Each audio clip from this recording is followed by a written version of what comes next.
지금 코스닥 낙폭이 3%까지 벌어져 있습니다. 코스피도 2,700선 이탈하고 여기에서 2% 정도까지 저점을 낮추는 모습 나타내고 있습니다. 월요일 좀 힘듭니다. 이것이 과연 큰 그림으로 봤을 때는 스치는 바람이 될 것인가, 단순히 하나의 점일지 아니면은 이렇게 추세 하락으로 내려가는 그 초입 국면일지 큰 그림이 그 어느 때보다도 중요한 오늘인데요. 함께 해보시죠. 토마토 투자클럽의 이재필 전문가입니다. 안녕하세요. 네, 안녕하십니까? 네, 시장 분위기 어수선한데요. 요즘 들어서 변수도 굉장히 많고요. 가장 주의해야 할 점 어떤 것들이 있을까요? 자, 지금 시장에는 여러 가지 굉장히 많은 불확실성이 도사리고 있죠. 긴축에 대한 우려감도 있을 거고, 지정학적 리스크, 그리고 경기에 대한 우려감들, 이런 것들이 다 불확실성이다라고 말씀드릴 수 있을 텐데요. 그래도 뭐니 해도 가장 큰 위험은 모든 걸 잃는 걸 들 수 있겠죠. 물론 전혀 예상 못한 일들로 위험에 빠지는 경우도 시장에서 거래를 하다 보면 있긴 있습니다. 하지만 기본에 충실한 그런 기업들은 다 좀 어느 정도 회생을 하는 경우가 대부분이고요. 자, 주의를 기울여서 피할 수 있는 위험은 지금 피하는 게 최고다라는 생각이 듭니다. 자, 지금 이제는 기업들이 작년 2021년도 성적표를 발표하는 그런 시즌이 됩니다. 자, 잘못하면 가장 치명적인 위험에 빠질 우려가 있는 그런 시기이기도 하다라는 얘기예요. 지난 금요일도 관리 종목 지정 우려로 두 종목, 그러니까 AD칩스하고 리더스 코스메틱이 두 종목이 하한가를 맞았고요. 두 종목은 오늘도 마찬가지로 13%하고 6% 정도 급락하고 있는 모습입니다. 그리고 또 감사 의견에 따라서 상장 폐지 종목도 나오는 시기가 이 시기니 그런 부분을 가장 조심해야 될 것 같습니다. 적자가 계속 이어지거나 자본 잠식으로 가게 될 경우에는 관리 종목 지정이 되는 사례가 있고, 또 감사 의견 거절을 받게 되면 또 상장 폐지까지 이루어질 수가 있는데, 어찌 보면 이게 계절성인 것 같아요. 3월 말까지 이제 사업 보고서 내야 되고 감사 보고서 내야 되니까 늘 3월 말 즈음 되면은 살생부, 데스노트, 판도라의 상자 이런 단어들 헤드라인이 또 기사를 장식하고는 합니다. 그렇다면은 여기 이런 위험에 노출돼 있는 쪽으로 오늘 좀 포커스를 맞춰서 얘기를 해볼게요. 최근 들어서 그 시즌 즈음 됐을 때 상장 폐지 종목군들이 어느 정도로 나왔나요?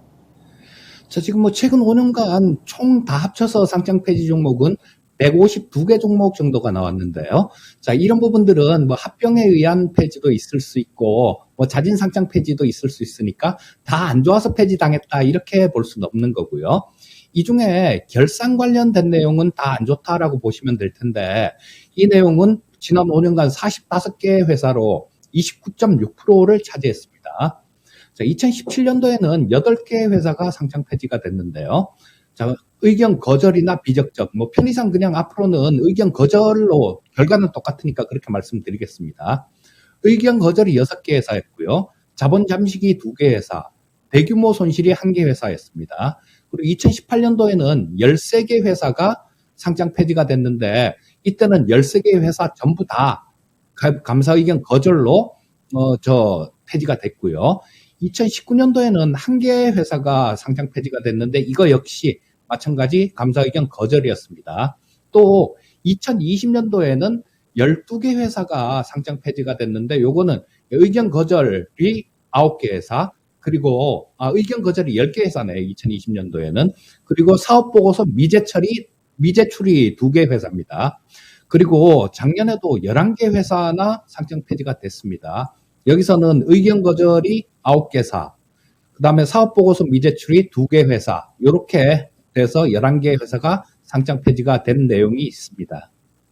꽤 되네요. 보통은 한 10개 안팎의 회사들이 이 한 해에 상장 폐지의 기록을 쓰는 그런 과거의 흐름들을 봤을 때 올해도 이 부분이 어느 정도 좀 몇 개의 기업들을 겨냥하지 않을까라는 부분 우려를 낳고 있습니다. 주식 투자하면서 내가 가지고 있는 종목이 상장 폐지가 된다, 정말 뼈아픈 경험으로 상처로 계속해서 좀 이어질 텐데 조심하셔야 될 것 같고, 그리고 또 감사보고서라든지 사업보고서 부분 외에도 상패 위기에 놓여 있는 기업들이 꽤 되잖아요. 게다가 이번 주는 오스템 임플란트하고 신라젠이 상장 폐지 실질 심사 대상에 속하느냐 마느냐 지금 그 기로에 놓여 있습니다. 오스템 임플란트는 어떻게 될까요?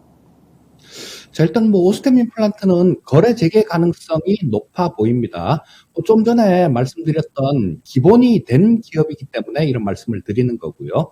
2월 17일이죠. 상장 실질 심사 대상에 미포함되는 게 가장 좋은 시나리오인데 이 경우에는 그냥 그 다음 날부터 바로 거래가 될 겁니다. 하지만 거기서 안 되더라도 거기서 안 되면 실질 심사 대상에 포함이 됐다. 이런 내용이 결정이 되게 되면 이 기업에서는 개선 보고서를 제출을 합니다. 어떻게 개선할지 계획서를 제출을 하고, 자, 그 다음에 기업심사위원회에서 이걸 또 20일 내에 심사를 하게 되는데, 여기서는 뭐 거래 재개가 될 가능성이 상당히 높다라는 생각이고요. 그 이후로는 뭐 말씀드렸듯이 안정된 재무 구조를 말씀드릴 수 있을 거고요. 횡령된 금액 중에 금괴나 주식 계좌 같은 것들을 뭐 이런 것들로 상당 부분 회수를 했기 때문에 자본 잠식이 없다라는 걸 들 수 있을 겁니다. 그리고 또 대외 신뢰도에도 상당히 좀 영향을 주는 그런 사건이다라는 생각이고요. 왜냐하면 이 오스템 임플란트 시가총액이 2조 정도 되는데 그중에 44%가 외국인들의 지분입니다. 자, 지금 뭐 우리나라 정부에서도 MSCI 선진지수로 편입을 하려고 노력을 하고 있는데 이 부분도 뭐 대신뢰도에 영향을 줄 수 있기 때문에 그 부분도 약간은 뭐 고려가 될 거다라는 생각이고요. 또 노르웨이 국부펀드가 3.98% 정도를 보유하고 있고요.